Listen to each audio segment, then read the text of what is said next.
নমস্কার, আপনারা দেখছেন নিউজ নাও। আমি রয়েছে আপনাদের সাথে রাখছি চোখ রাখছি মুহূর্তের খবরে। বিজেপি নিজেদের বিশ্বের সবচেয়ে বড় গণতান্ত্রিক দল বলে দাবি করলেও সেই দলের অভ্যন্তরে কোনো গণতন্ত্র নেই বলে মন্তব্য করলেন বিরোধী দলনেতা জিতেন্দ্র চৌধুরী। এই কারণেই দলের সভাপতি নির্বাচন সম্ভব হচ্ছে না বলে মন্তব্য করলেন বিরোধী দলনেতা।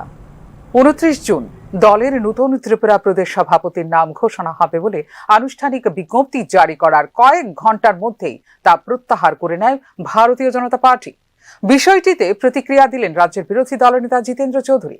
বিজেপি দলের অভ্যন্তরে গণতন্ত্র নেই, এই কারণেই বিজ্ঞপ্তি জারি করার পরেও সম্ভব হচ্ছে না দলের সভাপতির নাম ঘোষণা করা বলে মন্তব্য করলেন বিরোধী দলনেতা জিতেন্দ্র চৌধুরী। জেলা তারপরে গতকাল 28 তারিখ গতকালই নাকি মোটামুটি হওয়ার কথা। বিকালবেলা সামাজিক মাধ্যমে দেখি যে না, অনির্দিষ্টকালের জন্য ভারতীয় জনতা পার্টির এই রাজ্য সভাপতি নির্বাচনের প্রক্রিয়া স্থগিত রাখা হয়েছে। আবার আজকে কিছু পত্রিকাতে বেরিয়েছে আগরতলার, আজকে সন্ধ্যা 6টায় নতুন সভাপতি হবে। এটাকে কেন্দ্র করে দিল্লি হিল্লি তো আছেই। যাই হোক, এটা তাদের আভ্যন্তরীণ ব্যাপার। আমার বক্তব্য হলো এই জায়গাতে যে দলের ভিতরে গণতন্ত্র নাই, যে দলের ভেতরে যে আপনারা মোটর শ্রমিক, আপনারাও আজকে চট করে সৌমিত্র চক্রবর্তী আগরতলা থেকে এসছে, এখানে জবরদস্তি করে সিপিআইএম এর অনেক আগে সাংগঠনিক নির্বাচন প্রক্রিয়া শুরু করলেও সিপিএম যেখানে সমস্ত সাংগঠনিক প্রক্রিয়া সম্পন্ন করে, মাদুরাইয়ে পার্টি কংগ্রেস থেকে সর্বভারতীয় সাধারণ সম্পাদক নির্বাচিত করার কাজ সেরে ফেলেছে। সেখানে বিজেপিতে এখনো দলের রাজ্য সভাপতি নির্বাচন করা যায়নি। বড় বড় ব্যানার এবং খবরের কাগজের মাধ্যমে প্রচার করা হলেও এক্ষেত্রে অনির্দিষ্টকালের জন্য পিছিয়ে গেল দলের সভাপতি নির্বাচন প্রক্রিয়া। মন্তব্য বিরোধী দলনেতা জিতেন্দ্র চৌধুরীর। এপ্রিলে আমরা তামিলনাড়ুর মাদুরাইয়ে সর্বভারতীয় সম্মেলন তথা পার্টি কংগ্রেস বলি আমরা করে এসেছি। তার ঠিক 2 মাস আগে আমাদের রাজ্যে একেবারে পত্র পত্রিকাতে ঘোষণা করে বড় বড় মোটা মোটা অক্ষরে ব্যানার হেডলাইন করে প্রচার করেছে ভারতীয় জনতা পার্টি গণতান্ত্রিক দল তাদের একেবারে বুথ কমিটি থেকে শুরু করে সর্বভারতীয় স্তরে জেপি নাড্ডা যে পদ দখল করে আছে, বিজেপির সভাপতি রাজ্যে রাজীব ভট্টাচার্য এখন রাজ্যসভার সাংসদ হয়েছেন, একেবারে ইলেকশন কমিশনের কায়দায় এদেরও এরকম পদাধিকারী বাছাই করা হবে। বাইরের থেকে রিটার্নিং অফিসার, অবজারভার, আমাদের দেশীয় নাম না, সব বিদেশি নাম। যেমন আজকে নাকি আপনাদের এই সম্মেলন ঠেকানোর জন্য তারা কাকে জানি আনছে, মন্ত্রী না মহামন্ত্রী আনছে, মানে মন্ত্রীরও বাবা।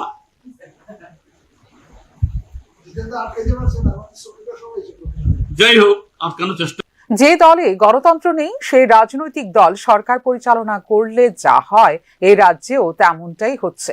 পঞ্চায়েত থেকে শুরু করে প্রশাসনের সর্বত্র চলছে অরাজকতা ও অনিয়ম বলে অভিযোগ করেন বিরোধী দলনেতা। উল্লেখ করা যেতে পারে 29 জুন ত্রিপুরা প্রদেশ বিজেপির নতুন সভাপতির নাম ঘোষণা করা হবে বলে 27 জুন সকালে জারি করা হয়েছিল বিজ্ঞপ্তি।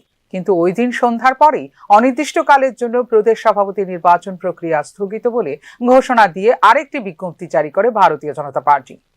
Bureau report, News Now. Agartala press ক্লাবের সীমানা পুনরুদ্ধারের জন্য নতুন কমিটির কাছে দাবি রাখলেন প্রেস ক্লাবের অন্যতম স্থপতি সুবল কুমার দে। বৃক্ষরোপণ কর্মসূচিতে রাখা হয় এই দাবি। সোমবার আগরতলা প্রেস ক্লাবের উদ্যোগে আয়োজিত হয় বৃক্ষরোপণ কর্মসূচি। এই উপলক্ষে আগরতলা প্রেস ক্লাবের সংশ্লিষ্ট এলাকায় করা হয় চারা গাছ রোপণ। এই কর্মসূচিতে বক্তব্য রাখতে গিয়ে আগরতলা প্রেস ক্লাবের সীমানা পুনরুদ্ধারের জন্য নতুন পরিচালন কমিটির কাছে দাবি রাখেন প্রেস ক্লাবের অন্যতম স্থপতি সুবল কুমার দে। যে জায়গাটা আমরা বিসর্জন করছি সেই রকম কিছু জায়গা দেখে রাখো।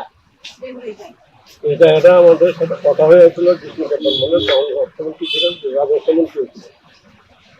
সেটা আমাদেরকে লিখিত করে দিচ্ছে না, যে জায়গাটা আমাদের নামে বলা আছে। ইও জানে, এখন যে কমিশনার আছে শৈলেশ যাদব, ও জানে। আমি নতুন কমিটির কাছে দাবি করবো যাতে এই জায়গাটা নিয়ে আমার কথাবার্তা বলে। কেন উপরে যে আমাদের একটা ফ্লোর বাড়লে বিল্ডিংটা 3 তলা ফাউন্ডেশন আছে, একটা ফ্লোর বাড়লে বিল্ডিংটা ঠিক কিনা ঠিক নয়, আমি লিড করতে পারবো। তাহলে এই কাজটি করতে আমরা সম্মিলিতভাবে সবাই মিললে যাতে করতে পারি, আমি সবার কাছে আবেদন করি। প্রেস ক্লাবের সীমানা পুনরুদ্ধার নিয়ে আইনগতভাবে পদক্ষেপ নেওয়া হবে বলে জানিয়েছেন সভাপতি প্রণব সরকার। বৃক্ষরোপণ কর্মসূচি আগামী দিনে আরও বিস্তৃত আকারে করা হবে বলেও জানিয়েছেন তিনি। কর্মসূচিটাকে আরো বিস্তৃত আকারে করার একটা পরিকল্পনা রয়েছে, এটা পরবর্তী সময়ে আমরা করবো। আর যে জায়গার কথা সুবলদা এবং জয়ন্তদা বলছেন, সে ব্যাপারে আমরা চিঠি দেবো। চিঠি দিয়ে লিগেলি আইনগতভাবে যা যা করার এটা আমরা করব। 1982 সালে প্রথমবারের মতো আগরতলা প্রেস ক্লাব প্রতিষ্ঠার উদ্যোগ নেয় সরকার। এক্ষেত্রে আগরতলা প্রেস ক্লাবের প্রথম নির্বাচিত পরিচালনা কমিটি দায়িত্ব গ্রহণ করে 1983 সালের জানুয়ারিতে। আগরতলা প্রেস ক্লাবের সীমানার সঙ্গেই রয়েছে জগন্নাথ বাড়ি পার্ক। এদিন প্রায় শতাধিক চারা গাছ রোপণ করা হয় আগরতলা প্রেস ক্লাবের উদ্যোগে। ফিউরো রিপোর্ট, নিউজ নাও। বেসরকারি বিদ্যুৎ পরিষেবা প্রদানকারী সংস্থার অবহেলার কারণে পোহাতে হচ্ছে দুর্ভোগ। প্রতিবাদে টায়ার চালিয়ে সড়ক অবরোধ করে প্রদর্শন করা হয় বিক্ষোভ। ঘটনা কৈলাসহরে। বেসরকারি বিদ্যুৎ পরিষেবা প্রদানকারী সংস্থার অবহেলায় ক্ষুব্ধ হয়ে রাস্তা অবরোধ করে বিক্ষোভ প্রদর্শন করে গ্রামবাসীরা। ঘটনা কৈলাসহরের শহর উত্তরাঞ্চল এলাকায়। রীতিমতো রাস্তায় গাড়ির টায়ার আগুন জ্বালিয়ে ও সংশ্লিষ্ট বেসরকারি সংস্থা সাই কম্পিউটারের বিরুদ্ধে স্লোগান দিয়ে টিলাবাজার বাবুরবাজার রাস্তা অবরোধ করে বিক্ষোভ প্রদর্শন করেন গ্রামবাসী। বিগত কয়েক বছর ধরে কৈলাসহরের ধলিয়ারকান্তি গ্রাম পঞ্চায়েতের 2, 3 এবং 3 নম্বর ওয়ার্ড বিদ্যুৎ চপলতা এবং লো ভোল্টেজের কারণে দুর্বিষহ অবস্থা বলে অভিযোগ করেন গ্রামবাসীরা। মম জ্বালানি আর ভালো, বিদ্যুৎ থেকে মমটা বাজার থেকে ফার্স্ট টাইমে কিনে নিয়ে জ্বালানিটা আমরা অনেক ভালো। মূল কারণটা কি? মূল কারণ এখানে কোনো রকমের ভোল্টেজ নাই। এখানে ভোল্টেজ নাই বলতে ছোট ছোট বাচ্চারা আছে যেন এরা সন্ধ্যার পরে এবার দিনের বেলা যখন এখানে ফোরানিত বয় তারা গরমের যন্ত্রণা করতে পারে না, রাত্রে বাতির যন্ত্রণা করতে পারে না, মম জ্বালাইয়া বাচ্চারা ফোরানি লাগে। এ ব্যাপারে কি আপনার সাই কোম্পানি? হ্যাঁ, আমরা কাছে এইখানে আমরা কাছে রিসিভ আছে, সাই কোম্পানি আমরা রিসিভ দিয়া দিতে জলের লাগে। আমরা এইচও স্যারের কাছে গেছি, এইচও স্যারে আমরা কই 1 নমুনার কথা, আর এইচও স্যারে আমরা কই 1 নমুনার কথা। আর যখন এইখানে তোমার এই পাম্পের মানুষ যায় তখন কয় 18 রকমের কথা। মানে এখানে কি বানচালি আরম্ভ হয়েছে তা আমরা কইতে পারতাম না। এই যে লো ভোল্টেজ আপনাদের এলাকায় দীর্ঘদিন ধরে, কতদিন ধরে? প্রায় 18-20 বছর হয়ে যায়। আমরা এখানে এতগুলা ট্রান্সফর্মার থাকা অবস্থায় কেন আমরা ভোল্টেজ পাই না, এইটা আমরা ডিএম স্যারের কাছে জবাব চাইলাম। গ্রামে প্রতিনিয়ত লো ভোল্টেজের থাকায় পাম্প মেশিন না চালানোর ফলে পানীয় জল পাচ্ছেন না গ্রামবাসীরা। গ্রামে পানীয় জলের তীব্র হাহাকার থাকলেও সংশ্লিষ্ট দপ্তরের পক্ষ থেকে গ্রামে নিয়মিতভাবে পানীয় জল সরবরাহ করা হচ্ছে না বলে অভিযোগ করেন গ্রামবাসী।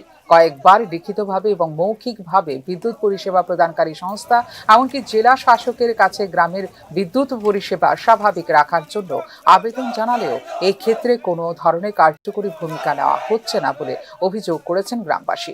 এদিকে ঘটনার খবর পেয়ে পরবর্তী সময়ে স্থানীয় পুলিশ এবং প্রশাসনের হস্তক্ষেপে অবরোধ মুক্ত হয় সড়ক। ফিউরো রিপোর্ট, নিউজ নাও। এখনকার মতো এই মুহূর্তের সংবাদ এই পর্যন্ত। অন্যান্য আপডেটস দেখার জন্য অবশ্যই নজর রাখতে হবে নিউজ নাওর পর্দায়। নমস্কার।